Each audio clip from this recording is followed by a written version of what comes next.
Before the red suit and the banana in the tailpipe, there was a kid in Roosevelt doing voices in the dark, hiding in cartoons, building an armor out of sound. I was familiar with stand-up comedy and entertainment since I was 15, and everything was working out for me fine. He walks into Saturday Night Live at 19, gets told, "Make me laugh," and by season's end rewires the show. Then, one infamous night in '82, practically hosted himself. The ice cream be running all down your arm and shit. Ice cream, I'm going to eat a... Hollywood bets big and chaotic. A script once meant for Sylvester Stallone becomes Beverly Hills Cop, and Eddie's improv turns a maybe into a phenomenon. Offset, a Buffalo snowstorm traps him in Rick James's studio. Out comes Party All the Time, a synth juggernaut that storms radio while he's storming the box office. Then a modern black fairy tale, Coming to America, where he and Arsenio vanish beneath Rick Baker's makeups. The laughs are legendary. The Buchwald lawsuit changes how studios count money. The weather turns, snark, stumbles, a falling star, jab from SNL itself, until one dinner table in The Nutty Professor, 7 characters, 1 actor, reminds the industry what transformation looks like. He drops the latex for Dreamgirls and bleeds soul, Golden Globe, SAG, an Oscar nod. And the question isn't can he act, but how many ways can he hurt you beautifully? The comeback isn't noise, it's craft. Dolemite is My Name's Joy, an SNL homecoming, an Emmy, and Axel Foley roaring back into the zeitgeist. This is not a nostalgia tour. It's a study in reinvention, how a voice becomes an era, loses itself, and finds a truer key. Stay with us, because the moment he says, "Live from New York," everything changes. And by the end, you'll know how one performer kept turning laughter into legend. You're watching World Stories and Documentary, your home for untold music and culture. Subscribe for the full film and queue up our deep dives on Prince's studio wars and the soundtracks that ruled the '80s. Who is Eddie Murphy? To the world, the fastest mouth in comedy, the red suit comet who torched the '80s, the movie star who could turn a one-man dressing room into a whole cast.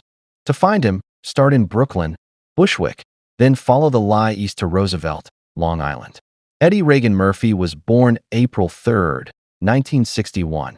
His mother, Lillian, worked the switchboards. His father, Charles, was a New York City transit cop with a stand-up streak.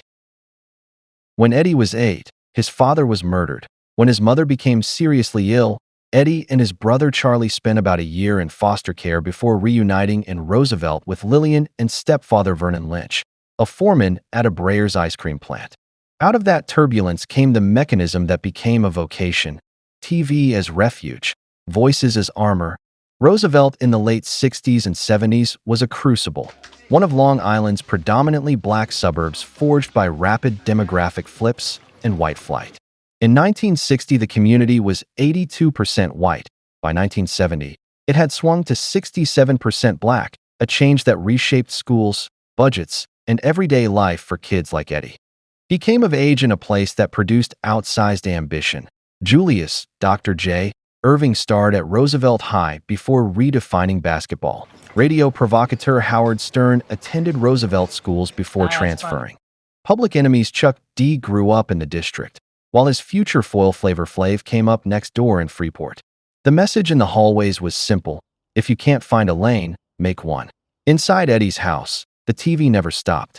He studied cartoons, Bugs Bunny, Bullwinkle, Sylvester, and practiced their cadences until his mother swore he never spoke in his own voice. The records came next: Bill Cosby's Timing, then The Earthquake, Richard Pryor's radical 1970s albums, teaching a teenager in Roosevelt that comedy could be character work and confession at the same time. The result wasn't an imitation, it was a toolkit. The first stages weren't comedy clubs. They were neighborhood bars running Gong Show Night, a TV craze that spilled into the mid-70s. Charlie Murphy prodded his kid brother to chase the $25 prize. Eddie went up and found something combustible. Soon he was sprinting from Long Island rooms to Manhattan, discovering that the Upper East Side's comic strip live would give a 17-year-old more stage time than the tougher-to-crack improv. The comic strip became a classroom for hours of reps, for writing, for learning how to land a late-night crowd that didn't know your name. Home life steadied.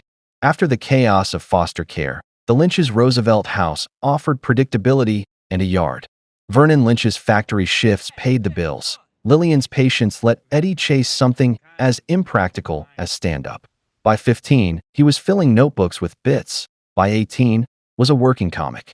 Long Island paid $30 a week, but the plan was bigger. Get on television, then drive people back to the stage where he could be fully himself. The alchemy worked because the neighborhood sharpened it. Roosevelt's schools were underfunded and segregated by the time Eddie reached them. The culture outside demanded code switching, self-defense, and speed. He learned to read a room the way Dr. J read. The alchemy worked because the neighborhood sharpened it. Roosevelt's schools were underfunded and segregated by the time Eddie reached them. The culture outside demanded code switching, self-defense, and speed. Fast break. When he picked up a mic, the voices arrived. Muhammad Ali's music. Howard Cosell's strut, a sitting president's drawl, stitched together with a teenager's fearlessness. Even then, the ambition was specific: be famous by 21, not as an end, but as leverage. The dare came at 30 Rockefeller Plaza. In late 1980, with Saturday Night Live bleeding after its original cast departed, a stone-faced staffer delivered the brief: "Make me laugh." Eddie did 5 minutes of impressions. Ali, Cosell, Carter, Cosby, and the room didn't crack. He walked out assuming he'd blown it. Weeks later came a callback. Same command. 2 more faces, same stony silence. Then the call that changed his life. At 19, he had a job on national TV. Roosevelt to Rockefeller in under 2 years, faster than most careers and far more perilous. The kid who escaped into television was about to try and save it. The night a cast member essentially hosted SNL, and how a teenager from Long Island resuscitated a live show on the brink. December 1984 didn't just mint another hit, it redrew the star map.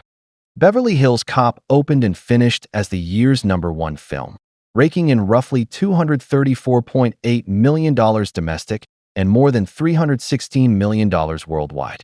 A once-in-a-generation coronation that proved Eddie Murphy could open a movie on charisma and timing alone. It wasn't a comedian trying acting. It was a new blueprint for the American movie star. Behind the scenes, the alchemy was precarious. Paramount had flirted with a very different cop. Sylvester Stallone briefly reworked the script into a straight-ahead action piece before exiting, at which point producers Jerry Bruckheimer and Don Simpson steered the film squarely to Eddie's strengths. Bruckheimer would later say the magic wasn't on the page. Murphy's on-set riffing repeatedly cracked up the crew and reshaped scenes in real time.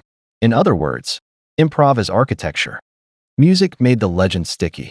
Harold Faltermeyer's synth instrumental Axel F., born from the film's pulse, spilled out of theaters and onto radio, rising to #3 on the Billboard Hot 100 and #2 in the UK, a theme that became a pop artifact as recognizable as a catchphrase. It's One More Way Cop proved that Murphy's comedy could move culture across mediums, not just across box office ledgers. The cultural impact was seismic. Here was a black lead who didn't ask permission to be the smartest, funniest, most capable person in the room. He just was. Decades later, writers would call Beverly Hills Cop a hinge point for the modern black blockbuster, proof for a risk-averse system that bankability could look like Axel Foley, fast-talking and self-possessed. That legacy is complicated, but the door it kicked open stayed open. Eddie didn't stay in one lane. In 1985, he flew to Buffalo to cut a straight R&B single with Rick James at the joint recording studio. A freak snowstorm stranded the team in James's hometown. The sessions went late, loud, and focused. Party all the time emerged as a gleaming synth juggernaut that shot to #2 on the Hot 100. For the skeptics who saw a novelty, the charts had another name for it: a hit. The album framing that single, How Could It Be, wasn't a throwaway either. It reached #26 on the Billboard 200, featured contributions from Stevie Wonder, and came wrapped in an inside joke made public. A note in the liner credits nodding to a $100,000 bet from Richard Pryor that Murphy couldn't release a real music record. The punchline? Pryor still owed him. Eddie later laughed. If Beverly Hills Cop crowned a king, Coming to America, 1988, built the mythology. Eddie conceived the story, John Landis directed, and makeup maestro Rick Baker helped Murphy and Arsenio Hall disappear into a half-dozen supporting personas, from barbershop philosophers to a swaggering preacher. The film functioned as a modern black fairy tale, lavish and loving, and a masterclass in character work. Even the soundtrack embedded itself in pop memory, from Cameo's Candy to the jingle that won't die, Nile Rodgers' faux commercial Soul Glow. It's the kind of detail that explains why Coming to America lives beyond quotes and memes. It's a whole ecosystem of jokes, music, and make-believe that feels inhabited, not staged. Success breeds scrutiny, and Coming to America also rewired Hollywood's legal textbooks. Humorist Art Buchwald sued Paramount, arguing the studio built the movie from a treatment he'd pitched years earlier. In 1992, a Los Angeles judge awarded Buchwald and his partner $900,000 and criticized the studio's net profits, accounting as unconscionable. The long legal slog later settled after appeals. The case didn't just cost money. It dented the mystique around how studios counted. Stardom also meant living inside a tabloid crosshair. In May 1997, deputies stopped Eddie's car in West Hollywood after he'd picked up Addison Shalimar Sully, a trans dancer. Murphy said he was offering a ride home. The headlines had other plans. The following year, Sully died in a fall, remembered today through a lens that centers the safety and dignity of trans sex workers rather than the gotcha ecosystem that once fed on them. Through it all, the mythology kept expanding in strange, delightful footnotes. The most famous? A late-night pickup game at Prince's house, immortalized by Charlie Murphy and confirmed years later by Eddie himself. Totally and absolutely accurate. Shirts versus blouses, the blouses won. It reads like folklore because that's what superstardom does. It turns Tuesday nights into parables. By the decade's end, Eddie Murphy had achieved a rare trifecta: box office dominance, a pop radio smash, and a culture-defining comedy voice. But superstardom is a weather system, not a finish line. The next front would test his invincibility, and then force a reinvention only Eddie Murphy could pull off. The mid-90s tried to write Eddie Murphy's epilogue. Another 48 Hours, 1990, sputtered. Beverly Hills Cop 3, 1994, arrived with a studio sheen and no spark. Vampire in Brooklyn, 1995, couldn't decide if it was a sly satire or a straight gothic. Even Eddie later called Cop 3 garbage, while director John Landis lamented that his star showed up very low energy. The tabloid punchline of the era came from Inside 30 Rock, when David Spade's Hollywood Minute pointed at a photo of Eddie and quipped, "Look, kids, a falling star. Make a wish," a line that stung precisely because Murphy had once kept that show from flatlining. But buried in that same stretch was a blueprint for reinvention. Boomerang, 1992, wasn't just a hit. It was a studio rom-com with an all-black power class, a $42 million budget, the largest for a black film at the time, and a wardrobe that reframed black corporate cool. Eartha Kitt purred, Grace Jones detonated, Halle Berry glowed, and costume choices became conversation pieces as much as punchlines. The film's visual language, sharp suits, coordinated silks, mushroom belt bravado, helped mainstream a look that the early 90s fashion press eventually chased. The real aftershock of Boomerang, though, came through speakers. L.A. Reid and Babyface used the soundtrack as a LaFace Records manifesto. Toni Braxton's debut single Love Shoulda Brought You Home had been written for Anita Baker, who, pregnant at the time, told the producers to keep the demo singer. That demo voice was Braxton. The record became a calling card. Meanwhile, Boyz II Men's Into the Road set up camp at #1 on the Hot 100 for a then-record 13 straight weeks, turning a film album into a pop juggernaut and crystallizing a new R&B ballad era. Boomerang ultimately hauled in $131 million worldwide. Its music conquered far more living rooms than its box office ever could. Then came The Laboratory. With The Nutty Professor, 1996, Rick Baker's team designed prosthetics that let one actor eat dinner with himself 7 times over. The trick was equal parts old-school latex and new-school compositing, motion-controlled cameras, digital split screens by the computer film company, and tirelessly precise timing so Murphy could trade insults with characters who didn't exist yet. The result won the Oscar for Best Makeup and, more importantly, reminded studios that Eddie's imagination could fill a whole frame without a single co-star. The film earned $274 million worldwide, proof that transformation, not imitation, was the way out of the slump. If Nutty Professor re-established The Showman, Dr. Dolittle, 1998, scaled the pivot. Family-friendly, animal-talking, meme-ready, exactly the quadrant shift that turns a generation of kids into lifers. Nearly $300 million global made it clear. America still bought tickets to Eddie's Worlds. It just wanted different ones for a while. But the most quietly radical choice of this era didn't even put his face on screen. In 2001, Shrek's donkey vaulted out of the recording booth, a mile-a-minute motor mouth whose warmth and chaos felt like pure Eddie. The movie won the first ever Academy Award for Best Animated Feature, and a new medium, voice work, became another lane he could dominate without the baggage of latex or tabloid glare. Even as critics hedged, he kept threading strange, personal needles.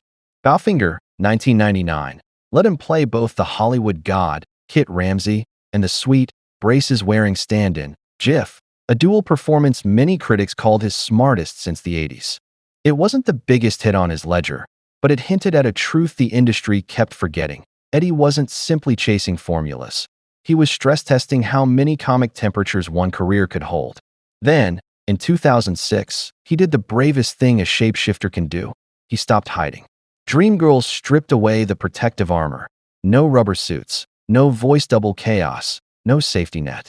As James Thunder, early, he channeled a lineage. Little Richard's scream, James Brown's church, Wilson Pickett's voltage, and played the arc from fireworks to freefall. The singing wasn't a novelty. It was memory work from a kid who once staged Elvis concerts alone in a Long Island auditorium. The performance earned him the Golden Globe and the SAG Award, plus his first Oscar nomination. Whether or not the Academy called his name, the recalibration was complete. Eddie Murphy, dramatic actor, with the receipts to prove it. Behind the scenes, Dreamgirls music asked for finesse over flash. Bill Condon needed Eddie's voice to sit inside a Motown-era mix without turning into parody. The sessions leaned on that raspy, bright attack he'd flashed on his 80s recordings, only now tethered to heartbreak. The band arrangements gave him air to testify and room to combust. He found the pockets between the horns and the backbeat where Thunder Early could still make women faint while his personal life fell apart offstage. The power wasn't in the high notes. It was in the controlled collapse. Meanwhile, the culture that once clowned his falling star found itself chasing Boomerang's aesthetic, quoting Nutty Professor's dinner table chaos, and streaming a green ogre with a talkative sidekick into immortality. What looked like a zigzag was, in hindsight, a systems update. Move from smirk to sincerity, from latex to lungs, from rubber masks to a raw falsetto that could fracture in real time. The punchlines didn't go away. They just learned to hurt a little, and that ache made everything else land deeper. By the time he walked off the Dreamgirls set, the storm had served its purpose. The slump taught restraint. The shift taught range. The soul taught risk. And risk, real, reputational, Oscar night risk, is the only thing that could carry him into the next chapter, where homage and homecoming would collide. The comeback wasn't fireworks so much as focus. In 2019, Eddie Murphy re-entered as a custodian of someone else's legend, Rudy Ray Moore, in Netflix's Dolemite Is My Name, a project he'd quietly championed for years. Director Craig Brewer framed Murphy not as a nostalgia act, but as an engine of belief. Writers Scott Alexander and Larry Karaszewski, veterans of biopics about unlikely American auteurs, built a script about DIY hustle, and Murphy poured decades of stage instinct into Moore's shameless showmanship. The result wasn't merely good, it was joyous. The film premiered to raves at Toronto and landed a sky-high Rotten Tomatoes score, with critics calling out Murphy's generosity on screen.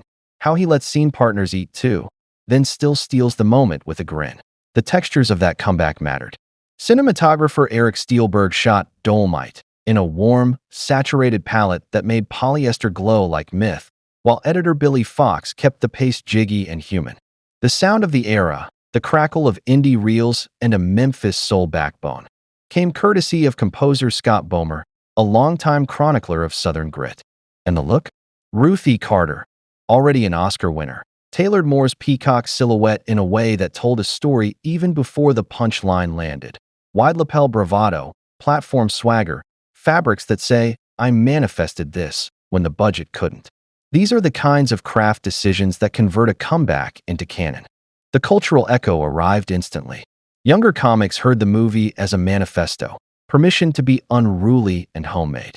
Industry watchers heard something else. Murphy had found the instrument again, and he was playing in tune with collaborators rather than above them. Awards bodies noticed.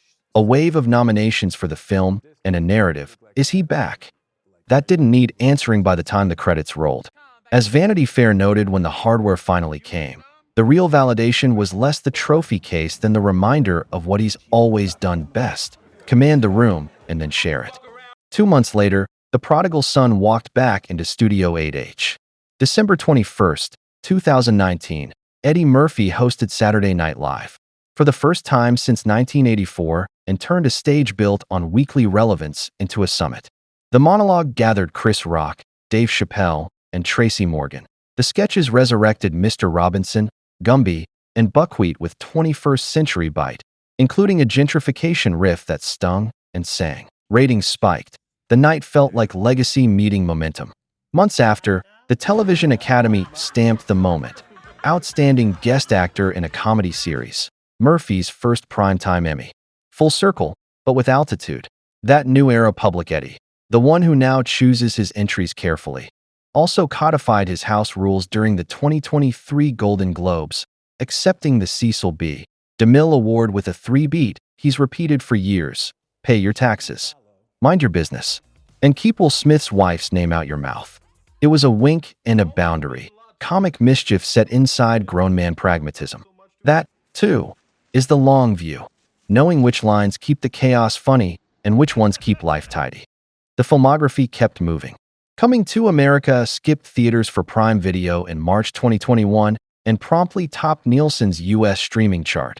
1.41 billion minutes watched in its first measured week, handing Amazon its first ever #1 on that leaderboard. In a fractured era, an Eddie Murphy sequel became communal viewing again, proof that certain comic rhythms still cut through the algorithm. Then, Beverly Hills Cop, Axel F., made the case that legacy IP can work when the human pulse is intact. Released July 3, 2024, the film debuted at #1 worldwide on Netflix's English-language films list with 41 million views in 5 days. Then held the top spot its second week. Director Mark Malloy kept the camera moving like a Detroit engine. Jerry Bruckheimer's muscle memory returned, and Lorne Balfe's score stitched Harold Faltermeyer's Axel F. DNA into a modern synthwave coat. Even the marketing leaned into sound. A Lil Nas X single, "Here We Go," folded the old motif into a TikTok native flex. Nostalgia? Yes, but with new oxygen.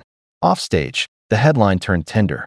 After a long partnership, Eddie Murphy married Paige Butcher in a private Anguilla ceremony on July 9, 2024, another chapter in a life he describes less by resume than by laughter in the house. The two share 2 children. Murphy is a father of 10 overall, something he frames not as logistics, but as grace. The tabloid era once tried to define him by scandal. The late era suggests a quieter metric, the sound of kids down the hall, and a schedule built around being present, and the music itch never fully left. After the 1980s pop run with Rick James, Murphy's later career reggae detours, Red Light, with Snoop Lion in 2013 and Oh Ja Ja in 2015, peaked at another workshop in the house, a studio where he still chases grooves for himself. Oh Ja Ja briefly topped iTunes' US reggae chart and debuted on Billboard's reggae digital song sales. Small data points that underline a larger truth. The performer who once joked his way into music keeps music as a private joke with himself. If the 2010s comeback was about proving he could still uncork lightning, the 2020s long view is about choosing when to swing. That means spacing projects, betting on collaborators who sharpen him, and keeping the craft first. It also means understanding cultural continuity. That Mr. Robinson can talk about rent hikes in 2019 and Axel Foley can crash a modern surveillance state in 2024, and both can feel of this minute because Murphy's antenna is still up. The end, the arc lands where it began. A voice that can manifest a room and then own it. Ask comics why they started and they point to Eddie. How he made control look effortless and danger look fun. Ask audiences why they still show up and they say it's the feeling of a performer conjuring whole worlds on breath and timing alone. 40 plus years in, the laugh still hits like a drum fill. The warmth lingers like a chorus, and the blueprint is simple. Do the work, love your people, and leave the stage with more joy in the room than you found.